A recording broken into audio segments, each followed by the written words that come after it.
guys, welcome to our YouTube channel Learn to be Smart, and in this video we are going to take up a question on bank reconciliation statement.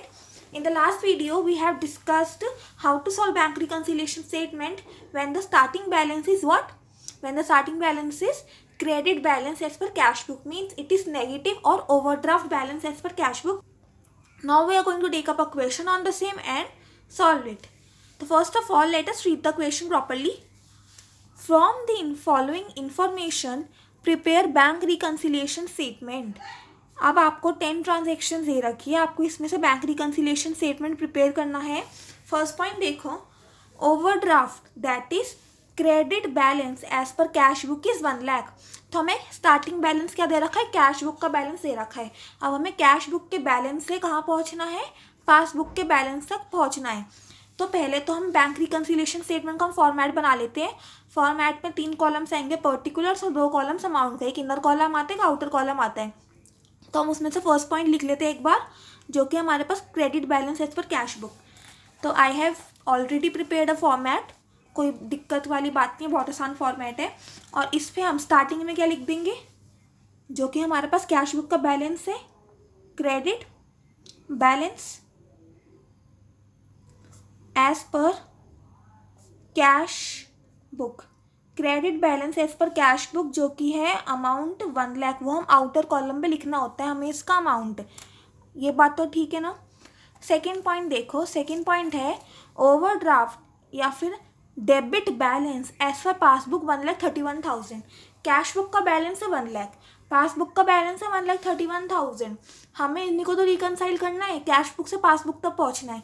तो last में हमारा answer ये आना चाहिए 1,31,000 debit balance as per passbook. तो last में हम सबसे पहले यही लिख देते हैं, debit balance as per passbook.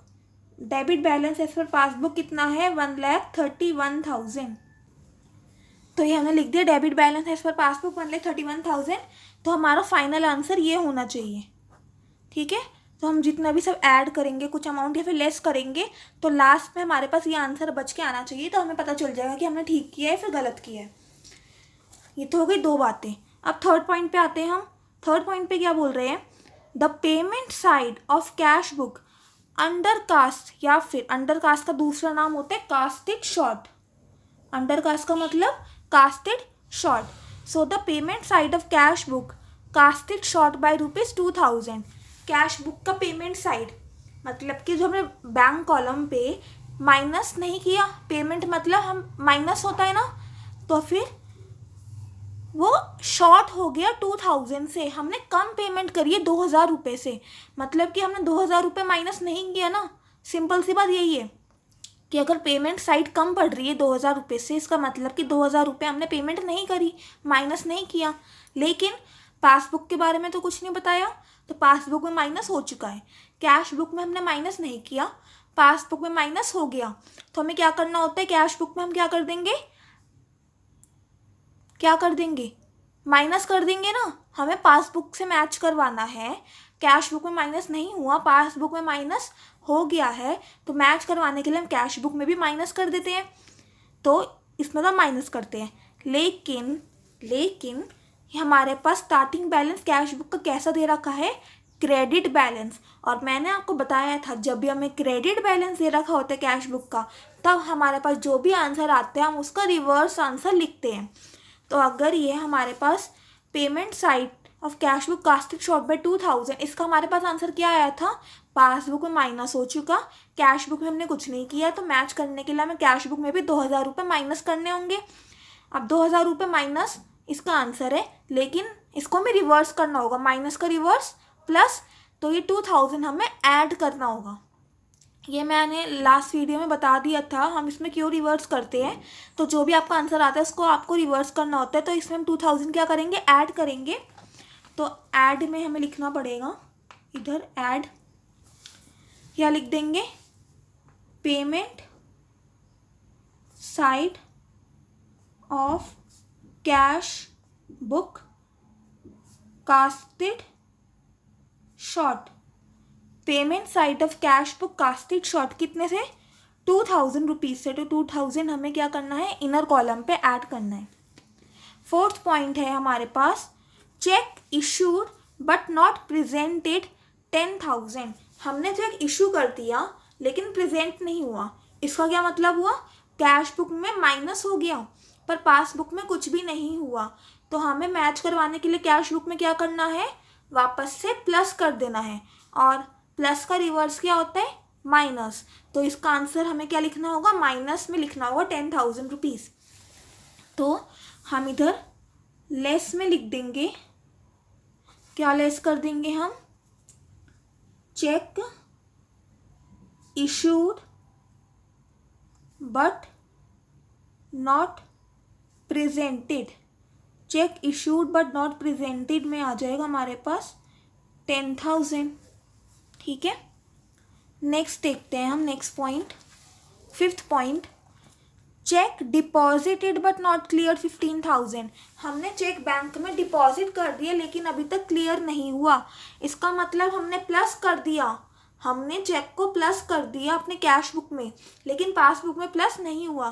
तो मैच करवाने के लिए हमें कैश बुक में क्या करना होगा, माइनस करेंगे। तो इसका आंसर है माइनस। अब हम इसको रिवर्स करना होगा, तो रिवर्स करके क्या हो जाएगा हमारे पास, प्लस। तो 15,000 को हमें प्लस में लिखना पड़ेगा। तो प्लस में क्या लिख देंगे, check deposited but not cleared. Check deposited but not cleared कितना आ गया, ये हमारे पास 15,000 आ गया। समझ आ रहा होगा। सिक्स पॉइंट देखो, direct payment of insurance premium by bank ₹20,000। Bank ने हमारे लिए इंश्योरेंस प्रीमियम की डायरेक्टली पेमेंट कर दी है 20,000 की। तो हमें जिसकी नॉलेज अभी तक नहीं है, तो बैंक ने पासबुक में तो माइनस कर दिया होगा 20,000, लेकिन हमने कैश बुक में कुछ भी नहीं किया। तो कैश बुक में हमें क्या करना होगा, वापस से माइनस कर देंगे मैच कराने के लिए, और इसको हमें रिवर्स करना होगा। माइनस का रिवर्स क्या होता है, प्लस। तो इसको भी हमें वापस से प्लस करना पड़ेगा। तो ऐड में ही हम लिख देंगे insurance premium paid by bank, कितना हो गया, 20,000। चलो नेक्स्ट देखते हैं, सेवेंथ पॉइंट देखो। तो सेवेंथ पॉइंट में क्या कह रहे हैं, interest charged by bank ₹1,000। Bank ने हमसे इंटरेस्ट चार्ज किया 1,000 रुपये का। अब इससे क्या होगा, पासबुक में माइनस हो चुका और कैश बुक में कुछ भी नहीं हुआ। तो मैच कराने के लिए हमें कैश बुक में वापस से माइनस करना होगा और रिवर्स कर देंगे हम इसको प्लस। तो इसका हमें 1,000 अमाउंट इधर प्लस करना होगा। क्या बात है, सारी ज़्यादातर ट्रांजेक्शन प्लस में जा रही है। तो फिर हमें लिखना होगा इधर इंटरेस्ट चार्ज्ड बाय बैंक ₹1,000 है। अब 8th देखो, बिल डिस्काउंटेड डिसऑनर 5,000। हमने बैंक से कुछ बिल डिस्काउंट करवाया था और वो डिसऑनर हो गया। अब आपको तो पता होगा अब अच्छे से कि जब भी बिल डिस्काउंटेड डिसऑनर हो जाता है तो बैंक क्या करता है, हमारे अकाउंट से मनी डिडक्ट कर लेता है। तो पासबुक में माइनस हो गया 5,000, कैश बुक में कुछ भी नहीं हुआ, तो हमें कैश बुक में माइनस करना पड़ेगा, तभी तो मैच होगा। हम कैश बुक में क्या कर देंगे, माइनस कर देंगे। अब इसको हमें रिवर्स करना होगा, माइनस का रिवर्स प्लस। तो 5,000 को हमें वापस से इधर प्लस करना होगा। तो फिर हम इसको भी प्लस कर देंगे, bill discounted dishonoured, bill discounted dishonoured, ये था इसका अमाउंट 5,000। साथ साथ लिख रहे हो ना आप लोग। चलो 9th देखते हैं, dividend collected entered twice in the cash book ₹7,000। पहले इस पॉइंट को पढ़ने से पहले मार्क कर लो, बहुत ही ज़्यादा इंपॉर्टेंट पॉइंट है और आपको इसको बार बार पढ़ना है क्योंकि थोड़ा सा मुश्किल पॉइंट भी है। Dividend collected entered twice in the cash book ₹7,000। पहली बात, डिविडेंड मिला, ठीक है। अब डिविडेंड मिला तो ये बैंक को मिला होगा, तो बैंक ने पासबुक में प्लस कर दिया और हमने कैश बुक में भी प्लस कर दिया। बैंक ने पासबुक में प्लस कर दिया, कैश बुक में भी प्लस कर दिया, लेकिन ये पॉइंट में क्या कह रहे हैं, entered twice in the cash book, मतलब हमने कैश बुक में प्लस तो कर दिया लेकिन गलती से 2 बार प्लस कर दिया। अब हमें डिविडेंड एक ही बार मिला है तो प्लस भी हमें एक ही बार करना चाहिए, लेकिन हमने गलती से 2 बार एंटर कर दिया कैश बुक में। पासबुक में ऐसी कोई गलती नहीं हुई है, पासबुक के बारे में कुछ नहीं बोला, तो पासबुक में सिर्फ एक ही बार प्लस किए, लेकिन कैश बुक में कितनी बार प्लस कर दिया, 2 बार प्लस कर दिया, तो डिफरेंस आ गया ना दोनों के बैलेंस में। अब हम इसको रेक्टिफाई कैसे करेंगे, ठीक कैसे करेंगे, तो जो एक बार हमने कैश बुक में एक्स्ट्रा प्लस कर दिया उसे हटा देंगे। हटाने के लिए क्या करेंगे, माइनस, तो कैश बुक में हम इसको माइनस कर देंगे तो सेम हो जाएगा ना। देखो पासबुक में 7,000 एक बार प्लस हो गया, लेकिन कैश बुक में 2 बार 7,000 रुपये प्लस हो गया। अब हमें ठीक करने के लिए जो एक बार 7,000 रुपये एक्स्ट्रा प्लस हुआ है उसको हम हटा देंगे, तो इसको हम माइनस कर देंगे। तो इसमें हमें माइनस करना है लेकिन रिवर्स करना पड़ेगा, तो हमें इसको भी वापस से ऐड करना पड़ेगा। तो 9th पॉइंट का जो 7,000 अमाउंट इसको भी हम ऐड कर देंगे। Dividend collected entered twice in cash book, और ये है 7,000, इसको हमने कर दिया ऐड। लास्ट देखो फटाफट से, 9th को ना मार्क करके रख लेना, बहुत इंपॉर्टेंट है, गलतियाँ करके आ सकते हो आप इसको एग्जाम में, तो इसको ठीक करके आना, मैंने समझा दिया है। A cheque of ₹9,000 which was issued return by the bank. क्या कहना चाह रहे, दोबारा पढ़ो। हमने 9,000 का चेक इशू कर दिया था लेकिन बैंक ने वो रिटर्न कर दिया, मतलब हमको पेमेंट देनी थी अपने किसी पार्टी को, तो हमने 9,000 तो कैश बुक में माइनस कर दिया अपने, ठीक है, हमने इशू कर दिया तो हमने कैश बुक में भी माइनस कर दिया, लेकिन रिटर्न हो गया, मतलब बैंक ने पासबुक में माइनस नहीं किया। तो फिर क्या होगा, हमें कैश बुक में क्या करना पड़ेगा, प्लस करना पड़ेगा वापस से मैच कराने के लिए। देखो कैश बुक में माइनस हो गया 9,000, लेकिन पासबुक में कुछ भी नहीं हुआ, माइनस नहीं हुआ, तो फिर हमें कैश बुक में क्या करना पड़ेगा, प्लस करना पड़ेगा। और प्लस का रिवर्स क्या होता है, माइनस। तो हमें इस वाले आंसर में जब भी क्रेडिट बैलेंस स्टार्टिंग बैलेंस होता है तो उसमें हमें इसको कर देंगे माइनस। तो फिर इसमें हमें 9,000 का अमाउंट माइनस में लिखना है। क्या लिखेंगे, check issued returned bye the bank, check issued return by the bank, कितना है ये 9,000। तो ये सारे पॉइंट्स कर लिए ना हमने। अब हमें बस क्या करना है, इनकी कैलकुलेशन करनी है। तो हमें कुछ अमाउंट इधर ऐड करना है, पहले हम देख लेंगे कितना अमाउंट हमें ऐड करना है। तो हमें करना है 2,000 plus 15,000 plus 20,000 plus 1,000 plus 5,000 plus 7,000।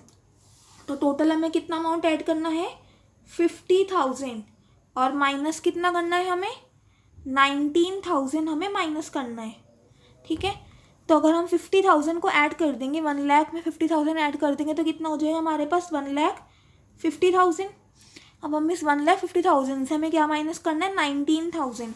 तो अगर हम 1,50,000 में से 19,000 माइनस कर देते हैं तो हमारे पास 1,31,000 आ जाता है, जो कि हमारे पास डेबिट बैलेंस है एज पर पासबुक। इसका क्या मतलब हुआ, हमारा आंसर ठीक है।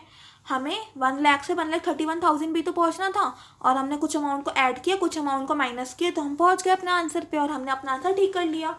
तो इस वाले क्वेश्चन में नई बात क्या थी, पॉइंट्स तो वो सारे सेम ही थे जो हम ऑलरेडी पढ़ चुके हैं, बस इसमें जो भी आपका आंसर आता है उनको आपको क्या करना है, रिवर्स करना है, और आपका क्वेश्चन सॉल्व हो जाएगा। ये रिवर्स क्यों करना होता है लास्ट वीडियो में मैं बता चुकी हूँ, नहीं आता तो आप जाके वो देख सकते हैं लास्ट वीडियो। तो चलिए गाइस, इस वीडियो में मैं इतनी रखती हूँ। नेक्स्ट वीडियो में हम एक और चीज़ पे बात करेंगे, बैंक रिकन्सिलिएशन स्टेटमेंट की। तो तब तक के लिए stay happy, keep learning, bye bye.